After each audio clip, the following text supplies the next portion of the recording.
প্রিয় শিক্ষার্থীরা সবাই কেমন আছো?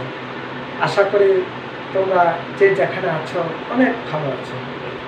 আমরা চলতরিত অধ্যায়ের একটি গুরুত্বপূর্ণ বিষয় প্রবাহ নির্ণয় করবো সার্কিট থেকে। তো আমরা সার্কিট থেকে প্রবাহ নির্ণয় করতে অনেক সময় অনেক সমস্যা পড়তে হয়। তো আমরা কিছু চিত্র দেখতে পাচ্ছ, তিনটি বর্তনী তোমরা লক্ষ্য করছো। আমরা তিনটে বর্তনী কিন্তু ভিন্ন ভিন্ন মডেলে রয়েছে। আমরা এখান থেকে কিভাবে প্রবাহ নির্ণয় করা যায় সেগুলো সম্পর্কে ধারণা নেব। প্রথমে দেখো, এই একটা সার্কিট যেটা দেখতে পাচ্ছ, প্রথম সার্কিটে একটি মাত্র রোধ, দ্বিতীয় সার্কিটে একটি রোধ, তৃতীয় সার্কিটে একটি রোধ আমরা ব্যবহার করেছি। পার্থক্য হলো প্রথম সার্কিটে একটি কোষ আর দ্বিতীয় সার্কিটে তিনটি কোষ, তবে শ্রেণীতে, এবং তৃতীয় সার্কিটে তিনটি কোষ প্যারালালে রয়েছে। শিক্ষার্থীরা, আমরা মজার বিষয় হলো এখানে আমাদের কিছু বেসিক জানতে হবে, তারপরে এই প্রবাহ সম্পর্কে ধারণা নেওয়া যাবে। দেখো, প্রথমে আসো রোধ। তোমরা গত ক্লাস থেকে জেনেছ যে রোধ কি, যেটা তোর প্রবাহকে বাধা দেয়। এরপর আসো কোষ। কোষের কাজ কি, যার থেকে আমরা বর্তনীতে তড়িৎ প্রবাহ পাবো।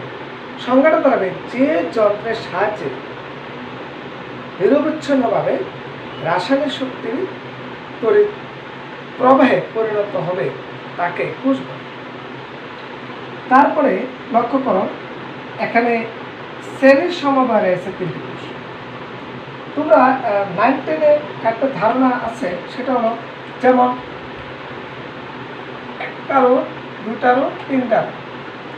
যখন প্রথম রোধের এক প্রান্ত দ্বিতীয় রোধের এক প্রান্তের সাথে, দ্বিতীয় রোধের এক প্রান্ত তৃতীয় রোধের এক প্রান্তের সাথে যুক্ত থাকে, তখন এটাকে আমরা বলি শ্রেণী সমবায়। তো তোমরা ছোটবেলায়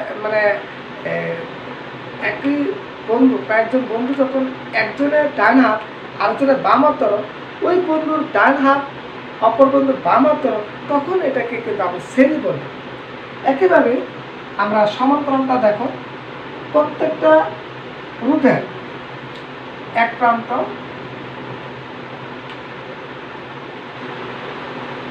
এক পাশে এবং বাকি রোধের অপর প্রান্তগুলো আরেক প্রান্তে যুক্ত হবে, এটাকে বলা হবে প্যারালাল। যেমন ধরো 5 জন বন্ধু সিরিয়ালে দাঁড়িয়ে আছে, সবার ডান হাত একদিকে, সবার বাম হাত একদিকে, তাহলে এটাকে আমরা বলবো প্যারালাল। তো একইভাবে দেখো, এই যে তিনটা কোষ আলাদা আলাদা, কিন্তু তারা কিন্তু যুক্ত অবস্থা না, কিন্তু একই লাইনে যুক্ত আছে। এই কোষটার নেগেটিভ প্রান্ত আমরা ছোটটাকে বলি নেগেটিভ আর বড়টাকে বলি পজিটিভ। অর্থাৎ আমি একটু দেখাচ্ছি, এটা হলো নেগেটিভ এবং এটা হলো পজিটিভ, এটা হলো নেগেটিভ, এটা হলো পজিটিভ, এটা হলো নেগেটিভ, এটা হলো পজিটিভ।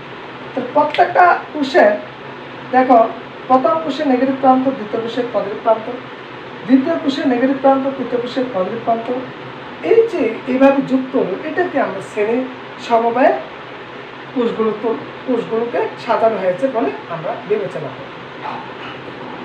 তৃতীয় সার্কিটে দেখো, প্রত্যেকটা কোষের পজিটিভ প্রান্ত, বড়টাকে পজিটিভ বলবো, তাহলে এটা যদি পজিটিভ হয় এটা নেগেটিভ, এটা পজিটিভ হলে এটা নেগেটিভ, এটা পজিটিভ হলে নেগেটিভ।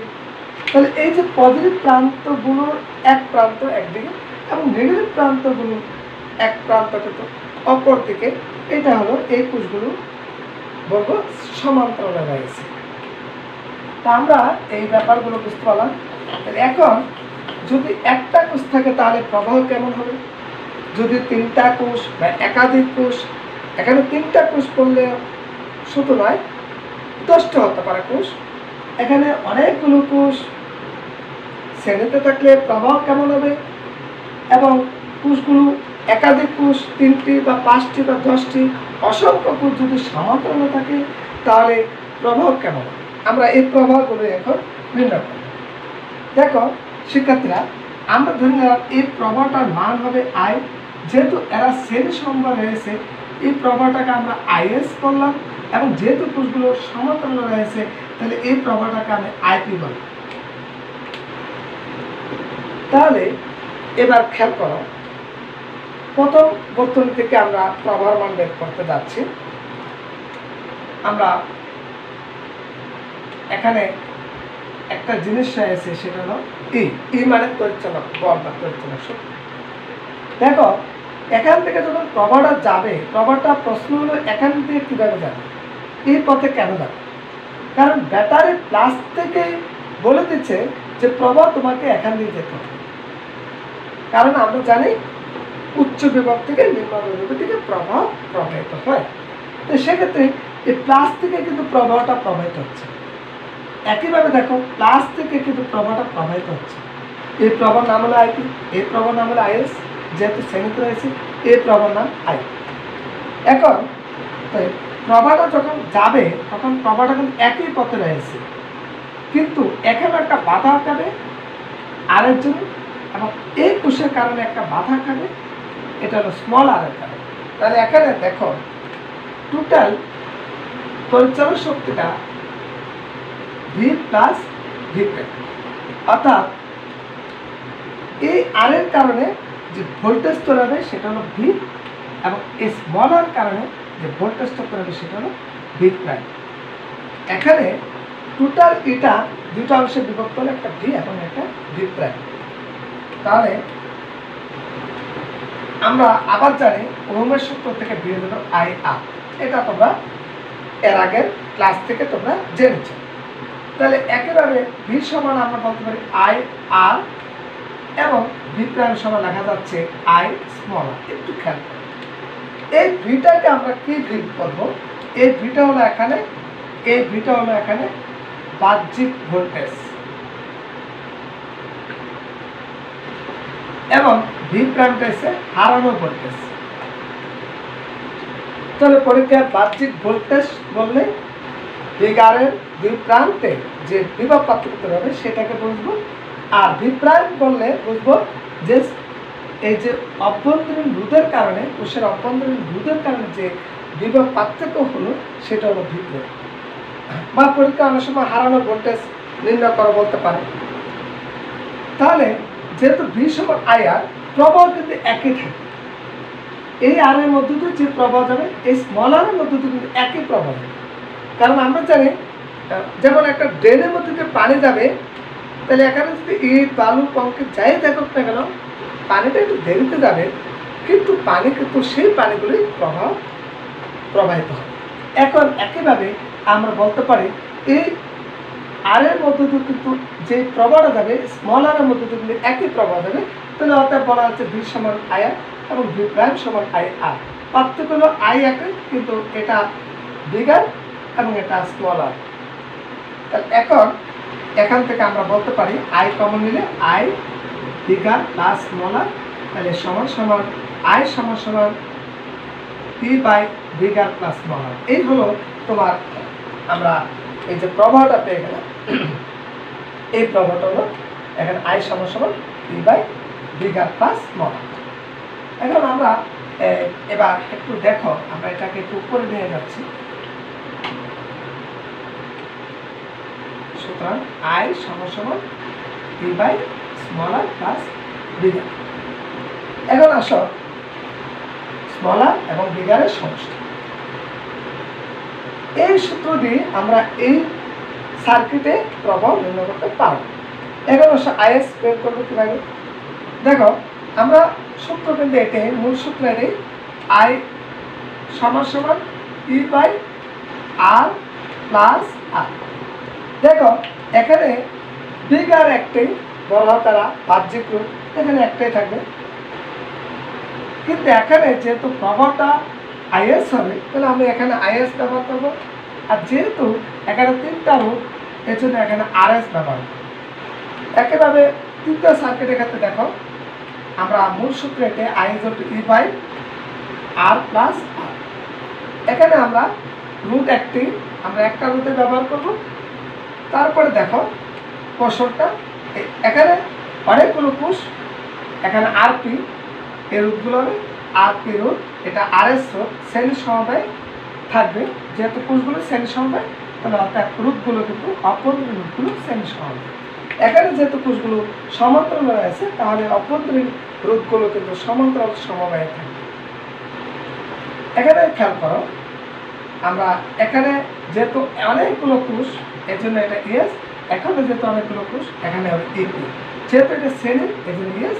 যেহেতু এখানে কোষগুলো সমান্তরালে, এই জন্য এখানে আমরা ইপি ব্যবহার করি। তাহলে এখানে ইএস এবং আরএস, একটু খেয়াল করো, ইএস এবং আরএস, এখানে কিন্তু ইপি এবং আরপি। শিক্ষার্থীরা, তোমরা নিশ্চয় জানো যে আমাদের এখানে 3টা কোষ, তাই আমরা লিখতে পারি ই প্লাস ই প্লাস ই।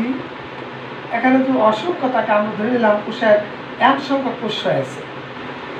যদি 3টা থাকে ভালো, যদি এখানে এন সংখ্যক থাকে তাহলে হবে 3e। আর যদি 5টা থাকে 5e। যদি এখানে এন সংখ্যক থাকে তাহলে আমরা বলবো n e। একইভাবে আরএস কে আমরা লিখতে পারি আর প্লাস শ্রেণীতে রয়েছে, এবং তোমরা সেটাও জানো এখানে এন সংখ্যক কোষ, যেহেতু এন সংখ্যক কোষের রুট হবে, তাহলে এখানে আমরা বলতে পারি এখানে এন আর। তাহলে সিমিলারলি কি হবে, ই এর সমান আমরা বলবো এন ই, এবং আর এর সমান আমরা বলবো এন আর।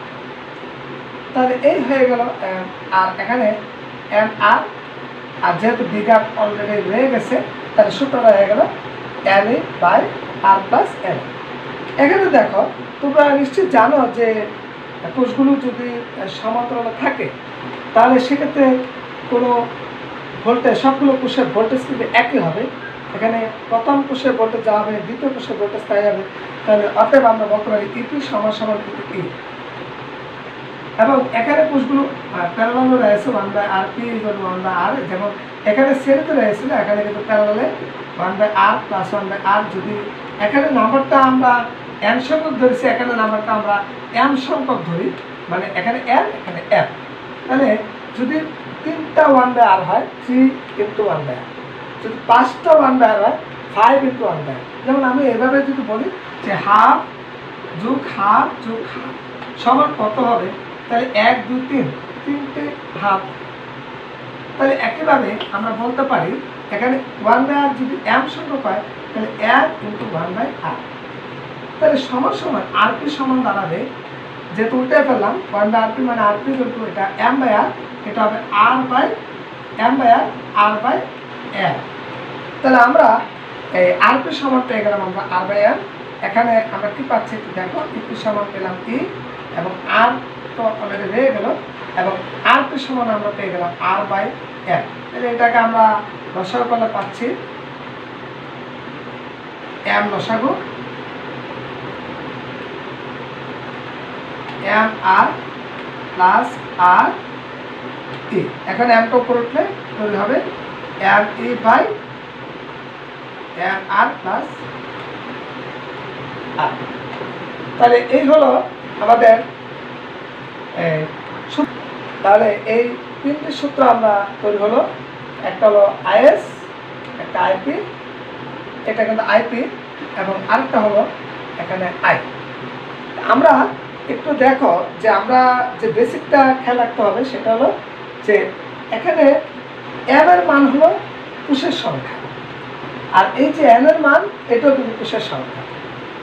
কিন্তু এখানে কোষগুলো যদি একই মান হয়, বা যদি অভ্যন্তরীণ রোধের মান একই হয়, তাহলে কিন্তু আমরা সহজে নাম্বারটা লিখতে পারি। এখন দেখো, আমরা একটু যদি গাণিতিক সমস্যা দেখি তাহলে বিষয়টা আরেকটা ক্লিয়ার হবে।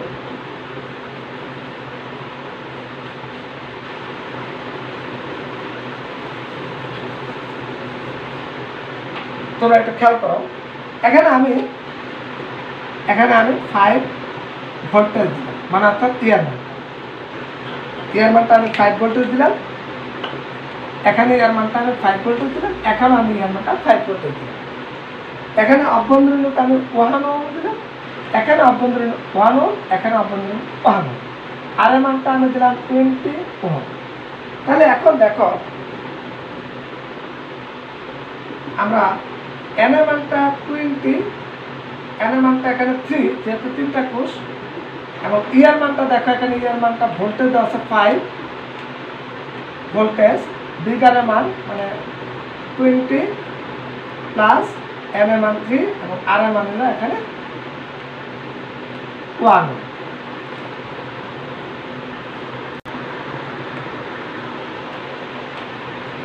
দেখো 3 × 5 = 15, 20 এবং 3 যোগ করলে 23, তাহলে 15কে 23 দ্বারা ভাগ করলে কত আসে দেখো,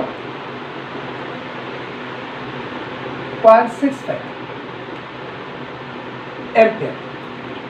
এখন শিক্ষার্থীর একটু খেয়াল করতে হবে, এই জায়গায় আমি কি করব, এখন আমি যদি একটু চেঞ্জ করে দিই, দেখো ধরো আমি এখানে 5 ভোল্টেজ ঠিক আছে, এটা 5 ভোল্টেজ ঠিক আছে, আমি এই ভোল্টেজটাকে চেঞ্জ করে দিলাম, এটা দিলাম আমি মনে করো এখানে 2 ভোল্টেজ, আর আমি অভ্যন্তরীণ এখানে ব্যবহার করলাম না, তাহলে কি দাঁড়ায়, আমি দেখো এখানে আমি 5 2 আরেকটা দিলাম মনে করো আমি এটা দিলাম আমি 7 ভোল্টেজ।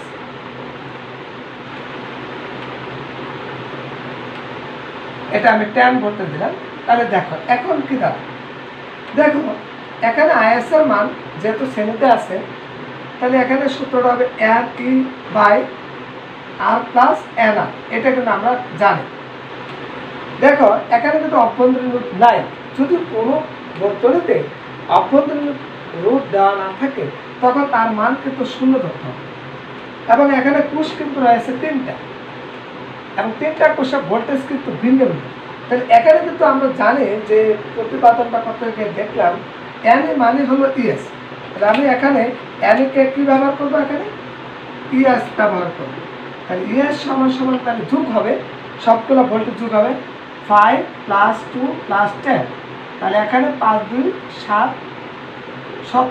17 ভোল্টেজ, এবং আর এর মান হলো এখানে 20 ওহম, তাহলে দাঁড়াবে ইএস এর মান 17, আর এর মান 20 প্লাস যেহেতু আর এর মান 0 তাহলে এটা 0, তাহলে 17/20 কত আসে একটু দেখো, এখানে 17 / 20 আসবে 0.85 অ্যাম্পিয়ার আমার আসবে। তাহলে আমরা দেখতে পেলাম এভাবেই কিন্তু অঙ্কগুলো করা যায়। একইভাবে তোমার যদি এখানে ইয়ার মান দেওয়া থাকে এবং আর এর মান দেওয়া থাকে, তাহলে এখানে কোষের সংখ্যা হলো এখানে 3, মানে এম এর মান 3, এভাবে কিন্তু তোমরা প্রভাবগুলো নির্ণয় করতে পারো। তাহলে আমরা দেখতে পেলাম যে সার্কিটের মধ্যে দেখতে হবে কোষটা কি সিঙ্গেল রয়েছে কিনা নাকি একাধিক রয়েছে, এবং একাধিক থাকলে এটা কি শ্রেণীতে রয়েছে নাকি সমান্তরালে রয়েছে, এই বিষয়গুলো খেয়াল রেখে কিন্তু প্রভাব নির্ণয় করতে হবে। কারণ তোমরা নিশ্চয়ই জানো এই ইয়ের থেকে কিন্তু প্রভাব পাওয়া যাচ্ছে, এইগুলোর থেকেও কিন্তু প্রভাব পাওয়া যাচ্ছে, এবং এইগুলোর থেকেও কিন্তু প্রভাব পাওয়া যাচ্ছে। এইগুলো থেকে আমরা আইপি প্রভাব পাচ্ছি, এইগুলো থেকে আমরা আইএস প্রভাব পাচ্ছি, এবং এই থেকে কিন্তু আমরা আই পাচ্ছি। তাহলে শিক্ষার্থীরা আমরা কিভাবে কোষ দেখে আমরা বর্তনী থেকে প্রভাব নির্ণয় করতে পারি তা শিখলাম।